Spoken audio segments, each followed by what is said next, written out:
And welcome to the mental health podcast today, Justin. How are you?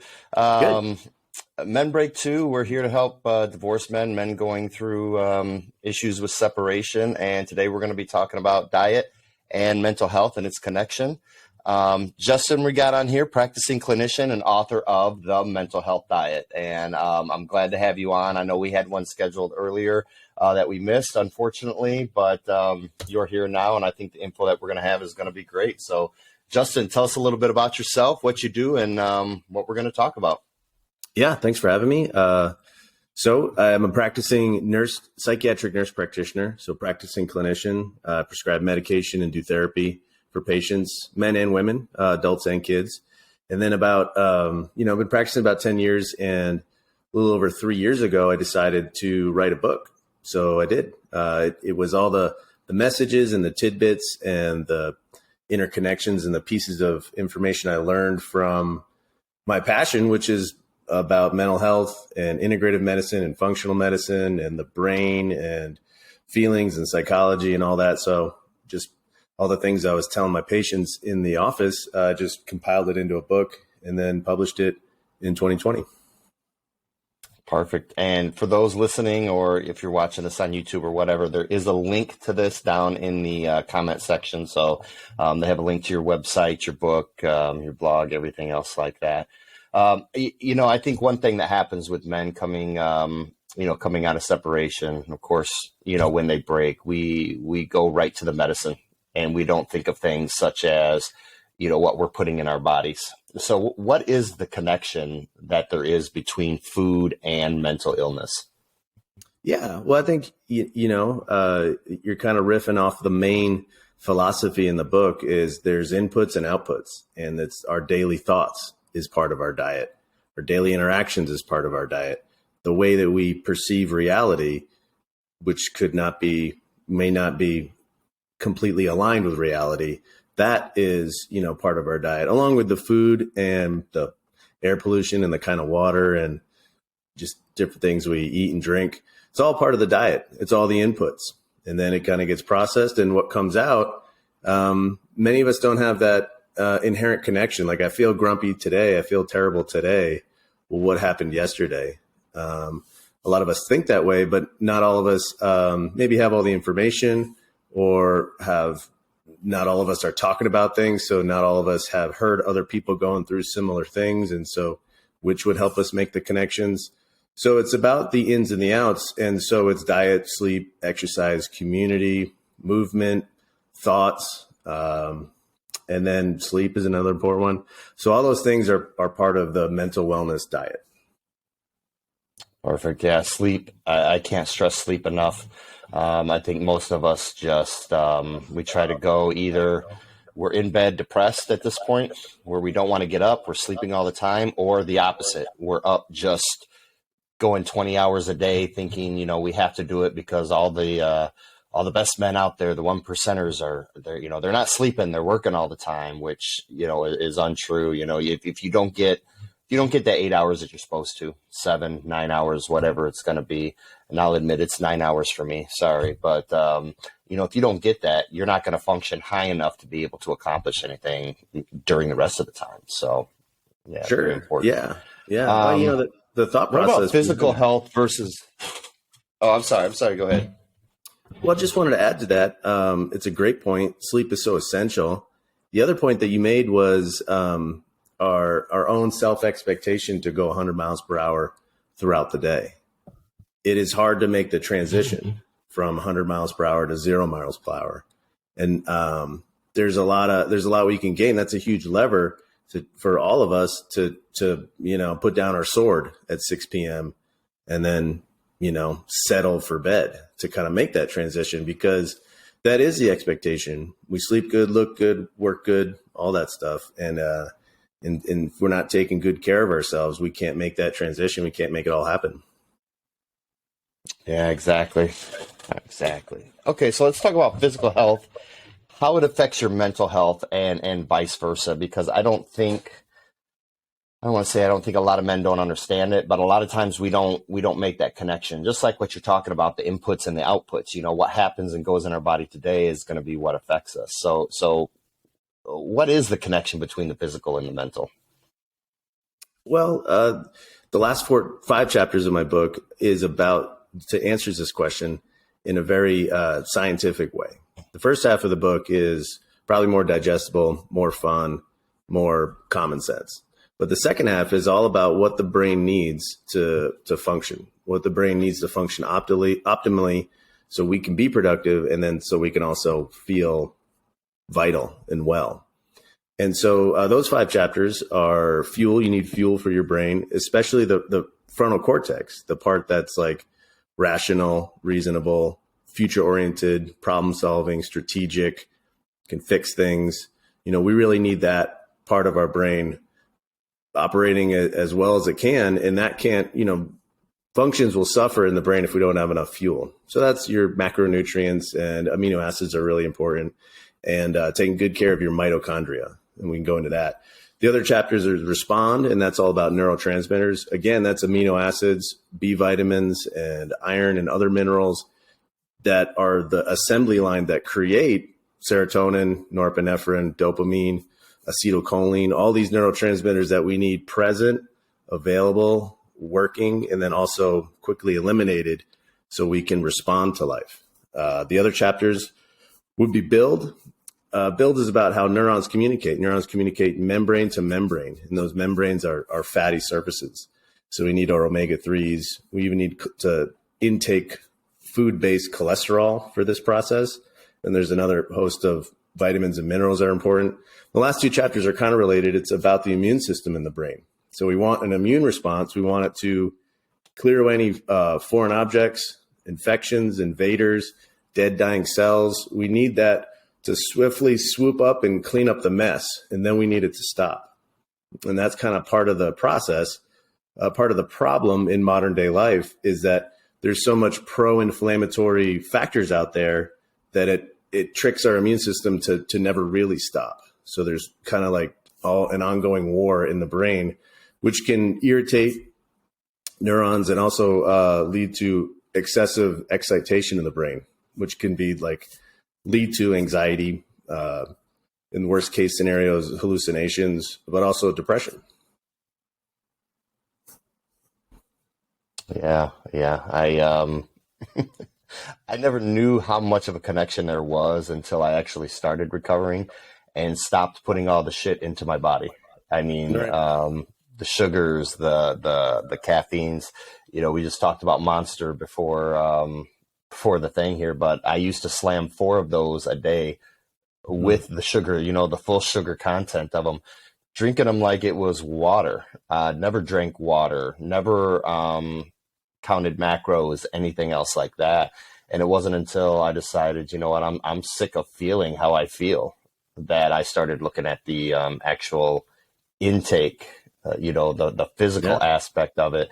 And it actually started changing the anxiety, the depression. It just started to dissipate through the healing process. So it's important. Stop shoving all this shit down your throat, basically. So talk about the ancestral health principles. I know you touched on that briefly, but yeah, let's go into that. Sure. Well, how we evolved is still a good option for us to be mentally well. And that is in small, tight-knit tribes, communal eating, communal activities, moving a lot more than we, both of us, I happen to be standing, you're sitting, but I'm usually sitting throughout the day. And in many ways, that's unnatural. And being connected to the earth and novelty and nature, all these ancestral principles are about getting back to the kind of lifestyle that we experienced before modern day life was ushered in, with convenience and gadgets and distractions and the opportunity to get a super great discount on a 6-pack of Monster Energy drinks. That really wasn't available. None of that way of being and way of thinking and way of eating was available before. So returning to that the best we can while still fitting it in modern day life is the optimal goal. And that's what's kind of outlined in my book. Got it. Okay, so what can men going through divorce focus on as far as a diet in order to help? What foods can they focus on actually consuming? What things should they be cutting out in order to help them move along here in the process? Sure. Well, if you don't already, you got to learn how to cook. There's in the recipe section of my book, there's a subsection called Perfect Meats, which was for men. So it's about Exactly. using a cast iron, getting a sear on it's either chicken or pork or steak, getting a nice sear and then popping in the oven. And that's my go-to and that's usually the centerpiece for me for dinner. That chicken breast or the steak or even kind of pork loin, kind of sear it, bake it, and then you can figure out the vegetables and the grains after that. A lot of common sense here. There isn't really any one food that's super, like the superfoods. Typically what you want is all of the things, and that's kind of why I wrote the book with the last 5 chapters. If you want to have your frontal cortex working, if you want your brain to be good in communicating, if you don't want the immune system causing too much static in your brain, if you want to be able to respond to life, you need all those nutrients, vitamins, minerals, amino acids are important, essential fatty acids, cholesterol, and then there's a smattering of other ones that are important. You want a diet full of that. So there isn't really come down to like one food that's better than another. But the foods that I promote would be animal meat. That's at the top of the list. Organ meats, and that can be in a supplement form, or you could actually try to cook or eat the organ meats. Connective tissue foods, which is like the collagen peptides, or food-based versions of connective foods. And then fermented foods, fruits and vegetables, and then shellfish. Shellfish and fish are really important for some of the minerals, which are harder to get in other foods, which contribute to the creation of neurotransmitters and healthy fatty coverings of neurons called myelin. That's really important, and just a host of other brain functions. So it's all in the book. It's the diet. It's meat products, animal products. It's fruits and vegetables, fermented food, and then the powerhouse, most nutrient dense food out there are the organ meats. And basically, learning how to cook your own food is going to keep you away from the McDonald's and the Pizza Huts of the world, which are just going to destroy your calories, destroy your macros, give you all the crap in your body that you don't need. So, yeah, sure. I'm with it. There's also the mental. Yeah. Well, I was just gonna say there's also the highly palatable foods are the foods that make money for big corporations, Doritos and all that stuff. Hopefully, I don't get sued by Doritos. I don't helps care. change the channel. It is what it is. Yeah, exactly. It helps change the channel when you get the Monsters or you get the Pizza Hut or even McDonald's. I'd never sworn off any of those foods. I'll consume fast food too and burgers every once in a while. I love it. But if it's like your day in and day out and you're kind of using it to cope, that's something that we all should look at, just because it can change the channel. If something's uncomfortable, I can just eat like the fast food, or the caffeine is really good at this too. It just kind of gets you dialed in and gives you a little pleasure reward factor. And then you don't have to think about the things that are really bothering you. Kind of stuff your feelings with food. Kind of like that go-to pleasure that gives you that temporary relief. So, yeah. Yeah. So, and then you just kind of gentlemen, if you string look in that your along. car and it's full of fast food bags, you need to get the book, because you're going in the wrong direction. So, Just light it on fire and let's start over. Yeah. Yeah, exactly. Yeah, nothing wrong with McDonald's. I mean, I'll still go have a burger now and then, but I see a lot of times where, men aren't used to cooking. They aren't used to watching exactly what they eat. They get into that.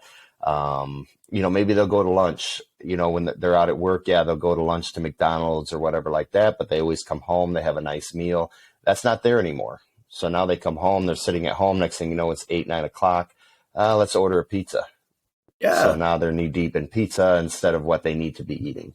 Yeah. One thing I found is that if it's like a split kid situation, it's so taxing to try to feed the kids that by the end of that, you just don't even eat, or you just eat a protein shake or just kind of drink a beer, just for dinner. Yeah. I'm there. I mean, when I cook for my kids now, when they come over, I mean, I cook for myself. I do the meal prep, obviously, because I'm working out, but, trying to watch what I intake. But when I'm cooking for the kids, I cook for them and I eat as I'm cooking. Mm-hmm. And then I'm done eating by the time I feed them. I'm like, okay, I'm done. So nothing wrong with that. That's great. And that way too, I can also cook some of the bigger fatty foods that they like, they eat, they need the calories, they need the energy. I don't. I'm 45. I can do without 3,000 calories a day. They need it, so I can eat a portion, and then here you go. So, yeah, cool. All right, testosterone. It's a big one, and everybody asks about it. And I think a lot of people, especially my age, they're not paying attention to it. They're just strolling through life. And again, divorce is a huge wake-up call. I hate going divorce, but there's major things that happen in your life, such as a death, marriage, and divorce is another one that really wakes you up and makes you look back. And testosterone, I think, is one thing that a lot of men don't understand about until they're divorced and realize, wow, I just don't have this energy. Where's all the energy that I used to have? I need to work out, but I can't get in the gym. I don't feel like driving there. I don't even want to walk there. I don't want to work out. So, and I hate to go on and on, but there's a lot of misconceptions about supplements, testosterone therapy, replacements and all this. But what are the connections between the food and testosterone? And what are some things that men can stay away from or consume that will actually help them with that? Sure. Well, you want to move towards dietary cholesterol. You don't have to eat a ton, but cholesterol is the raw material building block for the sex hormone steroids. So cholesterol is important. It's not a villain. It's kind of neither good nor bad. Too much, too little, both bad. Right in the middle is what you want. Cholesterol forms that. There's other important nutrients. Boron is really important. That's a supplement that a lot of people take that seems to help. Your body has this infinite wisdom, and it's gonna try to take what it knows what it has. For whatever you ate or whatever you have still in your body, it knows what it has, and then it kind of prioritizes what it needs. And survival is always number one. Reproduction is kind of number two behind survival. And reproduction is, the sex hormones for men and women. So cholesterol is really important, and enough protein is really important. Testosterone is made in the Leydig cells in the testicles. And one main signal that can turn off the Leydig cells from doing their job, from synthesizing testosterone, is inflammation. Like I was saying before, in modern day life, we have all these external factors, and then we have bad habits, and our food and water, air is kind of polluted. We got all these things working against us. I don't know if you need to eat organic all the time, but you need to eat healthy and pay attention to what you're feeding yourself 3 times a day. And you need to sleep. And you need to do your best to manage stress. And you need to kind of stay away from smoking and other kind of bad habits. We need to lower the chronic, low-grade systemic inflammation that's always in the background. That's one of the main drivers for decreasing testosterone. Another environmental factor, which is important, a thing you want to stay away from, is plastics. Plastics have these xenoestrogens. They're molecules that can mimic estrogen. And then for men and women, this ratio of estrogen to testosterone is important. You could have maybe adequate testosterone, but if your estrogen activity or activation is a bit higher, if that ratio is out of balance, you can get the low testosterone symptoms. We don't want to vilify estrogen or bring it down to 0. That's bad too, but you want to have a natural right kind of ratio and balance. So that chronic low-grade inflammation, the poor sleep, if you're smoking, if you're super stressed out, these are all 4 main controllable factors that are going to lower testosterone, plus those plastics. This is just like heating things up in the microwave in a plastic tin. dish, just put it on a ceramic plate and then microwave it if you can. Bottled water, anything heated up, plastic, all that stuff you want to stay away from the best you can. Yeah, and I didn't even think about the plastics. I seriously didn't. I don't think a lot of people do. So basically, you want to cut out all the crap, bring in the good, less crap, more good, and get your sleep, and you get on the right path, correct? Well, as you were sharing yourself, you can testify to this. I mean, you just kind of had an idea, an instinct that I got to stop taking in the crap and I got to start putting in good stuff.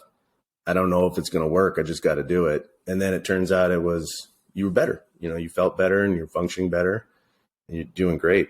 Testosterone is another thing I'll add about what happens when you have enough testosterone. When you have enough testosterone is actually active in the brain.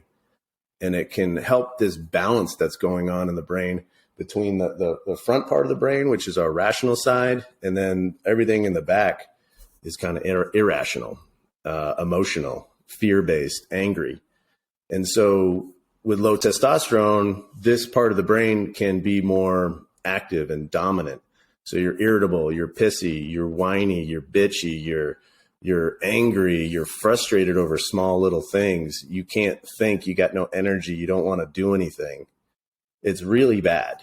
It's really bad. So it's important to get it checked out. Lots of doctors can help. I know there's like so many online companies that are trying to do it too. I don't know if they're good or not, but you want to have someone, a provider, a doctor, to kind of look at your whole picture. Ask about the plastics, ask about the main drivers of chronic inflammation. Ask about your history and, just kind of see where your diet's at. You want somebody to kind of look at the whole picture and not just give you like the needle in your butt. Exactly. Exactly. Yeah, I know some of these local places that they have will come, they'll check your blood at your house and they'll put you on a program. Most of these are focusing on testosterone treatments, like replacements and boosters and things like that, which are good. If you guys decide to go that route, there's some companies that are going to do it and just get you on a specific plan. Go with a company that wants to monitor you, because there's going to be a few that are going to want to monitor you every couple months and make those adjustments based on where you're at. And I think you're going to find once you start eating better, sleeping like you're supposed to, working out like you're supposed to, your body's going to start to do what it's supposed to do and naturally produce those things. And then you're going to be at a level to know, okay, where should you be with this? But for me, I just went in for my yearly physical and the doctor checked it, which was great. So if you're going in for a physical, just tell your doctor you feel like you don't have the energy you used to. They'll do a draw for blood and they can make a recommendation based on that. But a lot of it is food. I smoked. I drank 4 Monsters a day. I had absolutely no energy. And we're not just talking, the sex. We're talking about, if you want to heal, if you're at the bottom of your life, you're depressed, you're stressed, you don't have the tools to be able to pull yourself up if you're constantly eating shit, if you're not getting the sleep you need to. Again, like I said, I didn't even want to go into a gym. Why? I didn't have the energy. I didn't have the energy to go pick up my kids and spend time with them, and this is just based on stuff that I was consuming.